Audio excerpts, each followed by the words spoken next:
Sauti ya Bamotar. Sauti ya Bamotar ni kipindi ambacho kinaandaliwa na shirika la wamotar CCMTNK kikipeperushwa kwenu na chumba cha upashaji habari chake liwali wa jimbo. Karibu kufuata kipindi Sauti ya Bamotar. Wapendwa wasikilizaji, karibuni kukifuata kipindi chenu kipendelevu Sauti ya Wamotar. Sauti ya Motar ni kipindi ambacho kinatayarishwa na chumba cha upashaji habari chake liwali wa jimbo Bahati Musanga Erasto, na kipindi hiki kinapeperushwa kwenu na kwenye redio ya RTNC kwa wakati ambao mnao uzoea. Na hivi kwa leo tulipendelea kusudi tuweze kuzungumzia juu ya aktualite yenye iko ala une kabisa, kuona CCMT vijana wa motar wanahusika na wanaingia katika kujitegemea binafsi juu ya security. Na hapo majuzi waliweza kumshika mtu ambaye alikuwa na iko na bunduki, alikuwa akitafuta kunyanyasa mchoma mmoja, na hiyo vraiment c'est une action yenye ilifurahisha batu bote kuona kama bamotar nao banakuwa na ile dynamisme ya kuaccompagner bwana liwali Bahati Musanga Erasto kusudi waweze kuleta usalama. Na point ya pili ambayo tutaweza kuzungumzia katika kipindi hiki Sauti ya Wamotar ni ile aspect social, kuona gisi wanatembelea wale wenzao ambao waliweza kupata accident na wale wengine ambao wanapatikana katika hali isiyokuwa nzuri, hasa na wale ambao wamejitayarisha kwa kufanya mariage ama wale ambao waliweza kuzaa. Ile ni point ya social ambayo tutaweza kuizungumzia, na tutazungumzia partenariat kubwa kabisa ambayo wa motar wako nayo kwa sasa, wakiwa katika kikundi ama wamepata partenaire mkubwa kupitia ofisi yake liwali wa jimbo, na huyo partenaire anawaletea pikipiki ambazo wanauza kwenye bei nzuri na inarahisisha kusudi iweze kuboresha maisha yao. Lakini tutaweza kuwakumbusha kama pia CCMT ilijelekeza hapo pa Lubero ambapo kamati imeweza kuwa installe. Hivi tunampokea katika kipindi hiki bwana Kazungu. Amjambo. Jam sana bwana mpasha habari. Na wengineo, na kila mtu ataweza kujitambulisha kwa majina. Kwa majina ni Nzibiro Bazungu Benjamin. Niko superviseur wa CCMT. Superviseur. Kwa majina ni Ombeni Kapindula Jacques. Niko inspecteur wa CCMT. Inspecteur Jacques.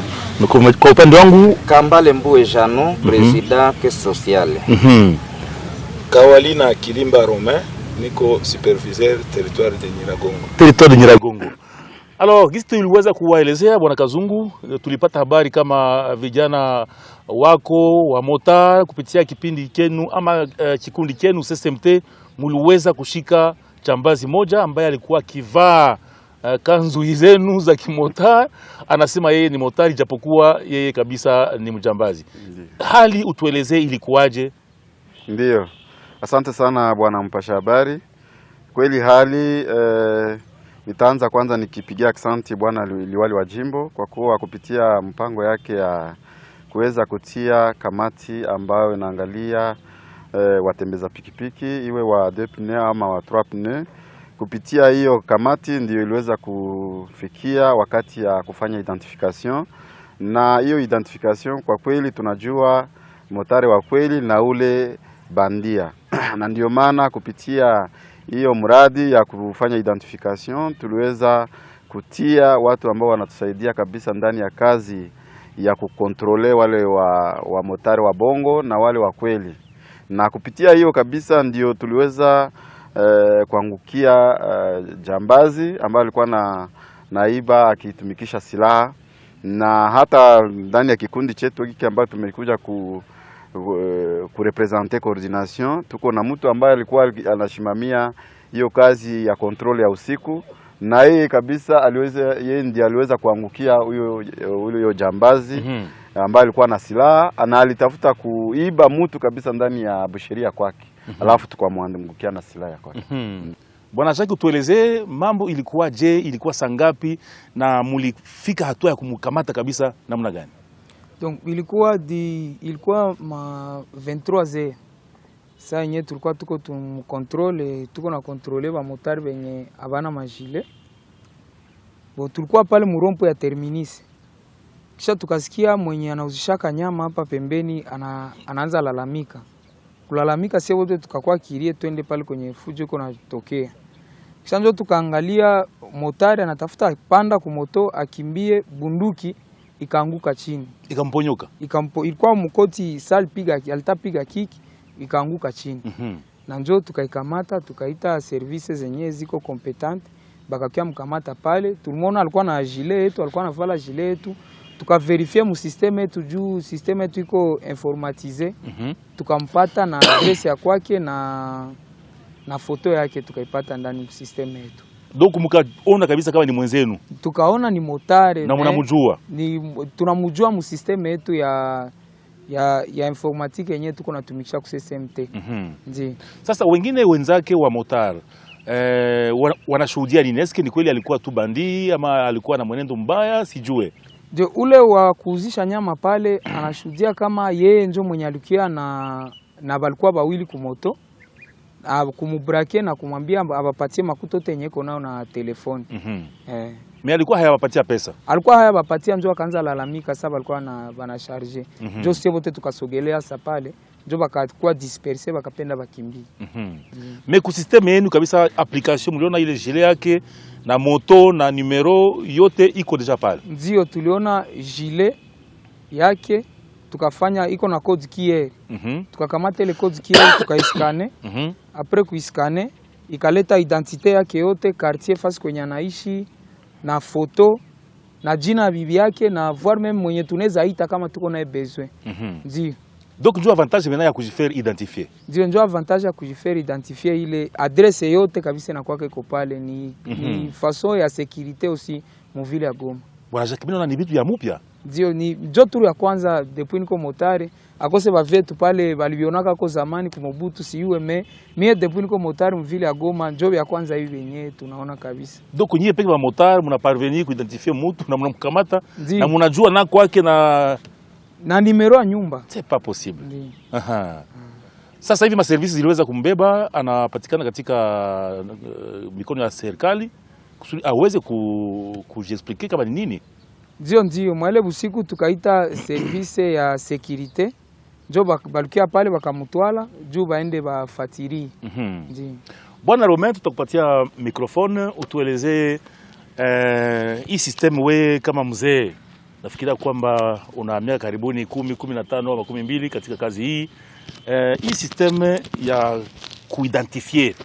Donc ni kusema hii ndio matukio yake mazuri. Asante bwana mpasha habari. Hiyo unauliza kabisa iko kweli. Kitu ya kwanza mbele ya kujibia, tutaanza kwanza kumshukuru baba liwali kwa hii initiative ya identification. Juu kuhali tunatumika kazi ya moto natumika hapa tokea 87 niko motar, hatuwezaka kufanya identification ya hivi. Ilikuwa na kwa ni identification ya kuandika tu kukartasi na mtu juu mumupate ni problem. Mais hii system yenye liwali alituletea kabisa iko ya mzuri sana. Angalia tuna parvenir mpaka kukamata mwizi na mnajua avenir kegisi iko. Identification iko ya mzuri bwana mpasha habari. Juu ya nini iko mzuri? Juu system ya mpya iko enyeko informatize. Manake ukakutanika mtu kama uko identifié, unavala ile gilet yako yenye unavala. Ile code QR iko pale. Maki avec téléphone ukakamata tu ile code QR, utapata identite ya mtu, utapata foto yake. Pale unapata ndani hata ya simu yako pale. Papa Robe, sio kizungu hii. Kizungu inatukuya kabisa. Maki sagi suko na telefoni ni jusi ivale. Ningelikuwa na ile gilet unakamata tu code QR hapo.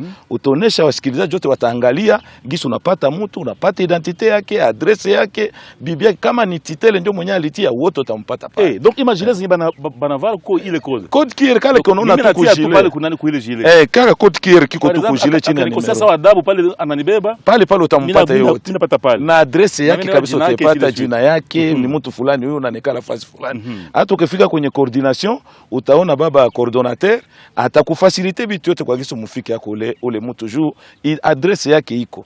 Manake hii identification ni kitu iko ya maana na njoo tulikuwa tunaomba population ya mvile ya Goma. Hii turu inaomba banakuwa banatembea kwa mapikipiki na biko banaenda banaangalia tu ile code QR. Juu le code QR meme ku carte, kuko le carte banakupa na kuko code QR. Meme ku ile logo enye banatia numero, kuko code QR. Ile code QR ukikamata tu unapata directement adresse ya ule. Ile maana inamaliza hii ile kushamura mahasaki. Ukachamula saki tu saki unanishamura alimina kukamata nani code QR. Pale na mimi nakupata. Ubie na ukapata unasoma ile numero yenye naandikiwa tu pale. Ile numero kefikisha mu system itakupatia ule mtu unampata yeye wote na adresse yake. Mimi naweza kama kuko double avantage. double avantage ni population, sécurité yabo na sécurité aussi ya motard. Parce que par exemple akapata soit accident, il y a lieu à ce que tu identifies au muidentifie kama ni mtu fulani. Kuku ngambo ya population cadre sécuritaire ni kweli bwana mpasha habari ile kabisa population kwanza hayo sécurité ko total na motare yeye peke pia wakati ile ajali juko wakati mtu unafanyaka ajali ulienda una carte d'électeur yako una hata identité yako kujulisha ishafutikana ku carte sasa hivi makarte wenyewe za huyu mwenyewe kuna tusumbua hapa bwana Chilombo ukakamata tu ile code kiero utapata ile motare unamjua bwana mpasha habari ndio.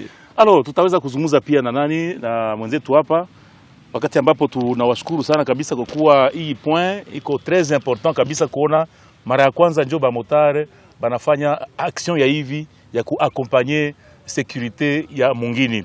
Na wakumbusha kama mnafuata RTNC na groupe zetu za ma platform zetu za gouvernement du Nord Kivu, eh bien tuko tunachambua maneno ni katika kile kipindi chetu zungumza na wamotar ama sauti ya wamotar. Na kwa sasa tunasikilika Paruchuru, kule Kibirizi, kule Kanyabayonga, Bunagana, Lubero, njoo usiseme. Alors, habari tunazo ni kwamba CCMT mumeinstale CCMT kamati yenu pa Lubero. Ni kwa nini na ilikuwa namna gani? Asante sana bwana mpasha habari. Ni kweli tuliweza kulanse activities za CCMT ndani ya mtaa wa Lubero. Na kama mnajua ni hii coordination ambayo inatumika chini ya uongozi wa liwali wa jimbo. Mbele tuende huko tuliweza kuomba ruhusa na tukaenda kabisa na tukatumika pamoja na wa autorite wa kule, administrateur du territoire alikuwa pale na hata na zingine service de sécurité zote zilikuwa pale. Tulianzisha hiyo kazi ya identification kama vile tuliweza kuifanya hapa ndani ya mji wa Goma, Nyiragongo, Ruchuru na hata Masisi. Na kwa kweli kwa kwanza ilikuwa ngumu kidogo, ilikuwa nguvu kidogo kwa kuwa hawakuwa nasikia hii identification ina maana gani. Lakini kisha juma moja waliweza kuelewa na wakatambua kwamba hii identification ina maana sana kwa kuwa kuna adui mwingi ambao anajiinfiltre mwile sehemu za territoire ya Lubero kupitia vile wa motari. Na wakati motari anapatwa na shida, wakati alienda huko Grand Nord, ufasi ambao tunaita communément Grand Nord, mara mingi hata familia yake tu ndiyo inaweza kujua, lakini serikali haitajua. Ni kusema hiyo identification vile itatusaidia kwa kuwa kama motari alienda kule, kama hakurudi tutajua kama ule motari hakuweza kurudia. Na hivi service de sécurité zinakamata watu wengine. Ni kusema kule nako tuna kuko representation yetu Lubero. Ndio Lubero. Na tuishafungula masite mingi.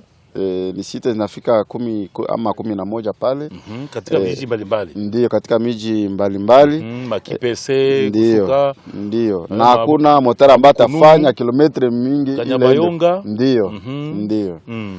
Ni kusema kazi inaendeka vizuri na kwa leo kabisa statistiki ziko mzuri sana. Alors, est-ce que CCMT iko installé mu territoire zote zenye ziko libéré par la FC23? Zote kabisa. Territoire ya mwisho ambayo tulienda jinstaller ni territoire ya Lubero. Alafu zingine territoire zote kabisa. Masisi fasi yote Ruchuru. Ndio na Ruchuru. Ndio. Lakini kuna wakati wa Nyamirima ambao walisema eti Nyamirima groupe donc comité hayakuwa pale, wako na kuwa obligé kwenda kiwanja. Ndio, Nyamirima kama vile niliweza kusema hapo mbele, Nyamirima ni sehemu ambapo tuliweza kuweka kwanza biro yetu ya CCMT. Alafu mnajua hiyo sehemu ambao ilikuwa ka instability kidogo.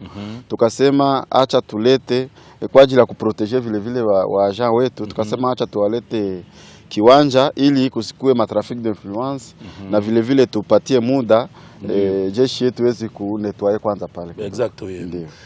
Alors, na kote ya Nyanzale ambapo wanatufuata kwa saa hizi, kuna wengine ambao ni wa Kibirizi, wa kule Katsiru, na wangependa kusudi na ile maeneo zao na kwa makabati zao kidogo. Ndio. Unafikiria namna gani? Ndio, Nyanzale hivi sasa iko opérationnel, tushatia site d'identification pale. Hivi deja ile site iko opérationnel, walianza samedi ndio walianza hivi, nao kabisa wanatumikiwa bila shida. Kijiji cha Bambu, kijiji cha Bambu acho kinakuja pale sasa. Wanakuja pale Wabambu wanakuja Nyanzale. Ndio. Katsiru nao wanakuja Nyanzale. Tongo watakuja Nyanzale vile. Watakuja Nyanzale. Ndio. Alo ile Makalengera, Kibumba. Kibumba au wanakuja hapa Nyiragongo. Ndio. Hapa Muniki Shefria Muniki. Kalengera au wanaenda Kiwanja. Ndio wanaenda Kibumba au wanaenda. Ndio. Tulikuwa na site Kalengera, alafu hawakupatikana wengi. Ndio tukasema wajogee mbele kidogo waende. Alo mena nafasi ya makapture kule kwa village bako nafanya makapture hizi mlikuwa mnafanya hapa. Kila mtu wanakamata picha yake na anapata nimero yake. Ndio, kaptire tuliweza kuwaforme. Wale wa technicien wote walipata formation pamoja na hao wengine wa hapa Goma. Ni kusema wako ku même diapason, hakuna shida kabisa. Swali la tatu, kama hatutapoteza muda wetu, ni wale ambao wanahusika na social. Bwana Jano, ni mara ya kwanza kuona SSMT inakuwa na ile mpango ya kuweza kuhudumiana, kusaidiana katika furaha na katika tabu. Sio vile wanasemaka. Ndio kabisa. Utuelezee Bwana Jano, hii idea ilikuwa namna gani kusudi muweze kusema nono, siku ya mariage tunapatia mwenzetu kitu kidogo. Siku ya kuzaa, lakini si kila siku wa motari watakuwa wanazala sasa? Afete bwana journaliste, kwa kusema kweli tuliweza tukapata governor ambaye aliweza kujiunga na sisi wa motari. Na katupatia muda ya kumwelezea magumu yetu yote ambayo tulipitia tangu zamani. Alishakuwa pire yenu. Alishakuwa pire yetu kabisa, ule hakuna komantere. Alafu wakati tulimaliza kumwelezea shida ambazo tunapitia tangu zamani, yeye peke akaona atuelekeze ndani ya muradi ya sosiale. Na sisi tukamwambia tuko tayari kwa kusindikiza ile mafikiri mpaka hiyo sosiali iweze ikashimikwa vizuri ndani ya jimbo yote ya Nord Kivu. Alafu hiyo sosiale tumeweza kweli kwa kusaidiana katika raha na katika tabu. Na tumeweza tukaunda kesi ambayo imeruhusu kila motari aweze kupana mchango yake ya 1000 francs congolais par semaine. Na hiyo 1000 francs wakati tunatia fasi moya zinasaidia shida na raha zote za wamotari. Kifo ya motari leo tunagaramia, magonjwa ya motari aksida, bibi ya motari akazaa tunasiste tunaenda kuona mtoto, hata mariaje ya motari wakati motari anafanya harusi tunajitukuza mbele ya harusi. Hiyo ni sosiale ambayo tayari tumefanya na tumeshimika fasi yote katika jimbo la Nord Kivu. Nilipenda pia kuzungumuza paraporo na muradi ya pili yenye tumeweka ndani ya sosiale. Ni partenaria ambayo tumeweza kuunda SSMT na societe moya wanaita net. Ndani ya muradi ya sosiale muna kuboresha maisha ya motari. Na humo mulikuwa swali moya ya kujua namna gani motari anaweza kupata pikipiki yake kwa urahisi. Alafu tukaweza kufanya partenaria na societe moya ambayo ina uwezo ya kutusaidia hata na mikopo. Na hapo tumesema motare yoyote ambayo amekuwa mwanamemba wa SSMT, amekuwa identifie, amejulikana kama mtu mzima, akaweka nusu ya pesa 60% ya valere ya moto kwenye kesi, hapo partenere wetu atamuongezea pesa za yulu, anapata moto. Na hiyo pesa ambayo ameongezewa anatumika muda wa miezi 4, hapo analipa kidogo kidogo mpaka anamaliza na pikipiki inabakia yake. Ndiyo kabisa. Minasikia kama hii programme gouverneur anayapuye, donc ni programme ya gouverneur. Est-ce que muli parvenir ku convaincre le gouverneur namuna gani tu kusudi mwanze kubeneficia na ile avantage? En fait ukishakuwa na vision, yani nataka kusema nini, hata kama governor amekuja kutusimamia sisi wa motare, alikuta ndani yetu kuna vision fulani. Na hapo wakati tunazungumuza pamoja anajikuta kutusindikiza fasilima. Ndio maana hii muradi ya partenaire ni yeye mwenyewe ametusogesha kwenye partenaire. Mwenyewe alikuwa amechunguza zaidi akaona kama anaweza kusaidia sisi wa motari. Sasa hii entreprise net, d'ailleurs tunaprofite occasion ya kusalimia ingénieur Ndekezi parce que yeye ndio patron wa ile entreprise net. na wana beneficie na ile ma service mena namuna gani? Ni kusema ile moto 60% atailipa namuna gani? Eski ni kila siku 1 franc 2 francs ama kama iko na zote, kama iko na nusu en un coup? Donc la méthodologie yake ya mise en application. Methodologie ya kuramburse deni ni hivyo. Wakati umepewa moto, tunajua kazi yetu ya moto tunatumika kila siku kila juma, alafu tunazoea kupana yenye tunaita resete kila juma. Na hapo kuna hesabu ya pesa ambazo yule ambao amepewa moto ya deni anapashwa kukua analipa kila juma. Na zaidi sana ni pesa kidogo zinazolingana na versement ya kawaida, $40 par semaine mpaka unaenda kumaliza deni yote. Donc kila semaine mina deposer ku compte ile $40. Ndiyo, $40 kila semaine mpaka miezi 4 unakuwa umemaliza deni yote. Ni avantage kubwa kabisa. Ndiyo kabisa. Alors taweza kuzungumza na mwenzetu pia de l'autre côté atuelezee avantage yenye anaona surtout kui social yenye inakuwa mise en application. Ndiyo bwana journaliste, avantage kubwa yenye mimi naona ndani ya hii partenariat entre NET na CCMT ni avantage ya kusema bamotare balifanya siku mingi banatumikianaka. Maana motare alikuwa anamuuzia moto, anaenda iko natumikiana mais à la fin de compte hata beneficie kitu. Sasa avantage yenyewe inakuwa kwa motari ni kusema leo hii motari atakuwa amezi ya kukua na nje yake binafsi na anakuwa patron. Hii mradi inakuwa kufanya ba motari bakuwe abo peke ba patron ya manje zabo. Hapata kuwa tena bauzia mamoto wanatumika, anachoka, mgongo inavunjika, kisha kumwisho atoke sufuri. Atakuwa anapata kitu fulani, maana ni kusema moto inakuwa yake. Na kupitia kukuwa na ile moto, motare ile moto kisha kuwa yake, atakuwa na uwezo pia ya kupata parcelle. Juu tutabainisie, tunabaoriente namna gani anaweza kutia dola moja ti mpaka nafikia kupata parcelle. Ile ni vision yenye CCMT iko nayo. Na ni kusema ni kupiganisha ile kusema motari afanye miaka 10 15 na haya uzata moto yake. Tuko tunaipiganisha kabisa.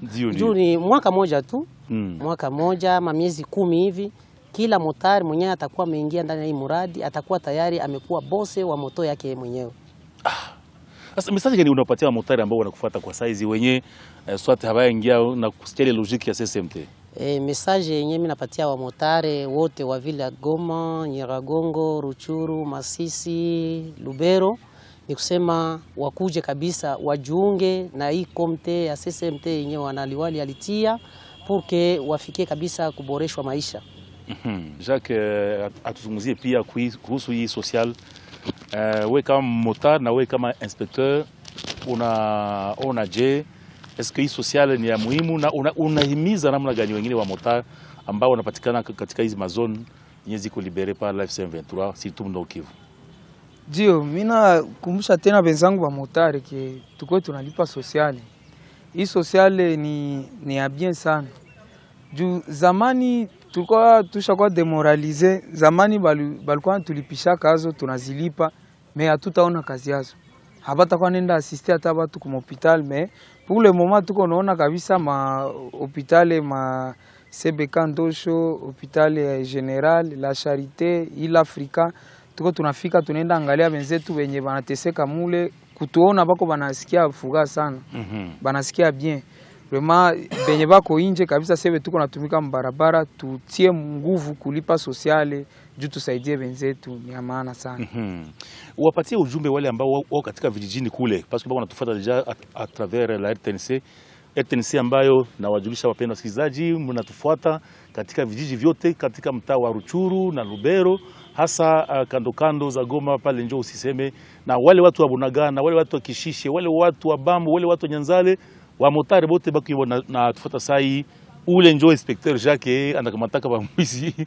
Bwana inspecteur, kuna swali ambalo wataweza kuuliza, est-ce que port ya gilet iko important? Peut-être que Kordo atakuja kuirudilia. Iko important busiku? Ndio, port ya gilet iko obligatoire.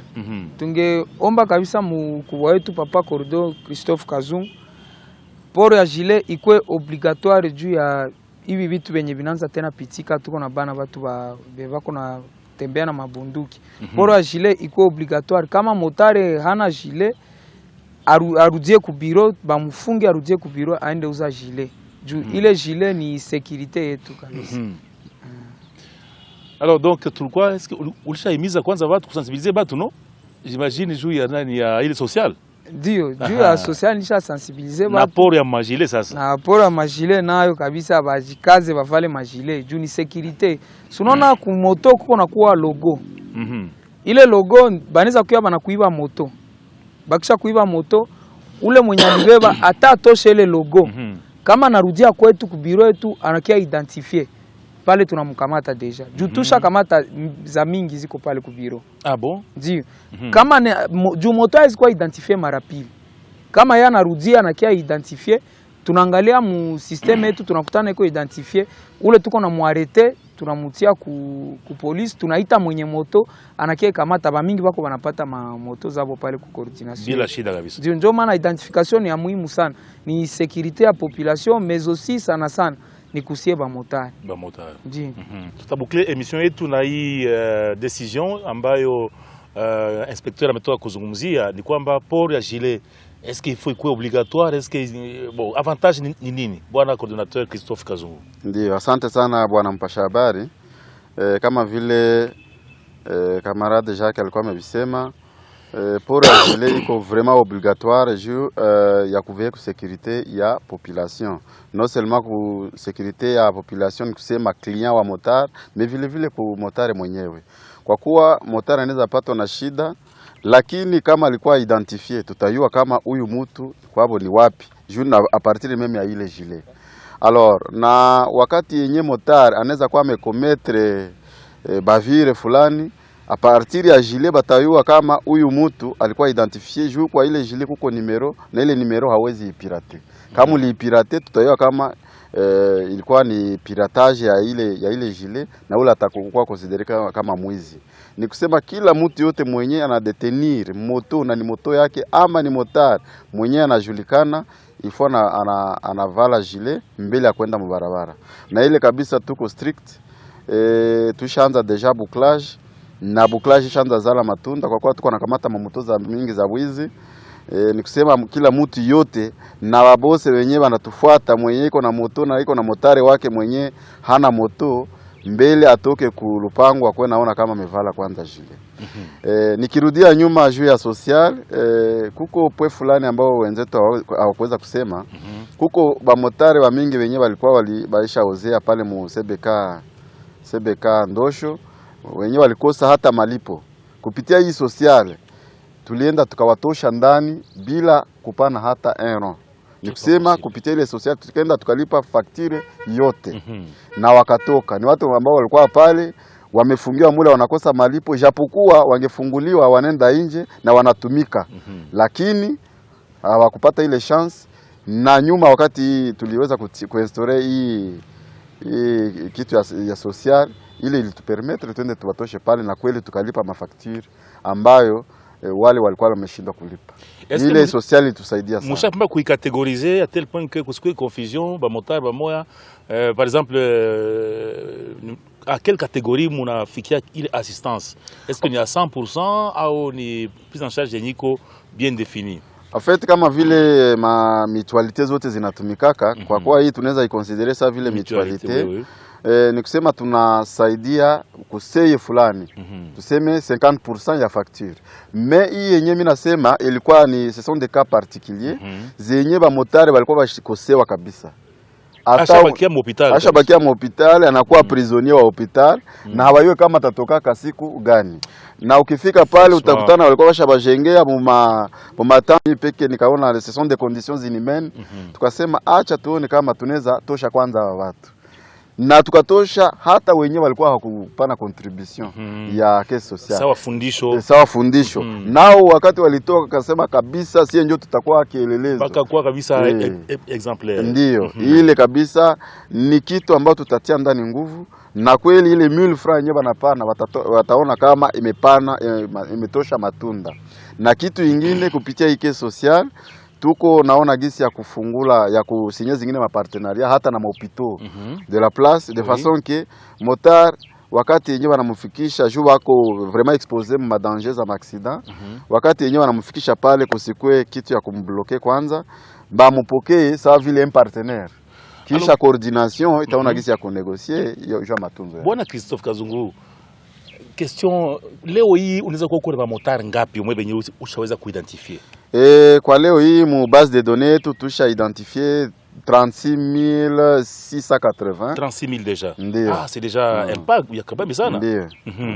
Alors, hii projet ya nani ya net ma moto, est-ce que uko navifuatilia à tel point que ma sollicitation zinakuwa je? Est-ce qu'il y a des gens qui viennent solliciter uko bengine, est-ce que banasia ile engouement ni kusema naye apate moto yake naye ajitumikie?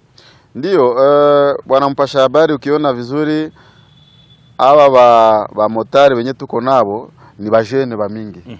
Na mingi juu ya taux de chômage ambao tunakonetre mu hii pays yetu, mingi wanaenda mu mamoto na wanatumikiana.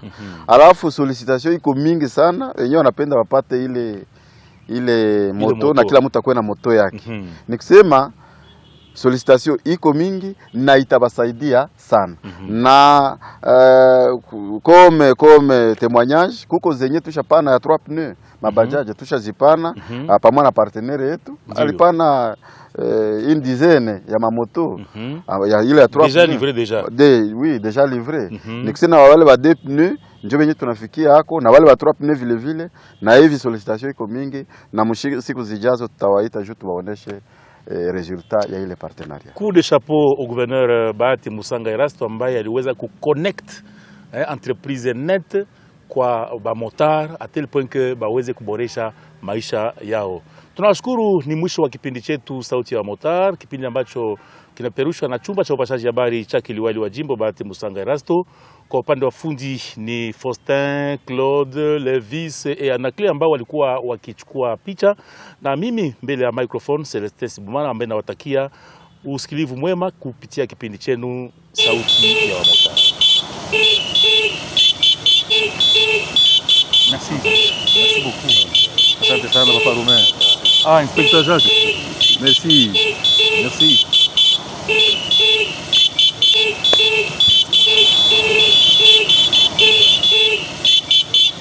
Sauti ya Bamotar.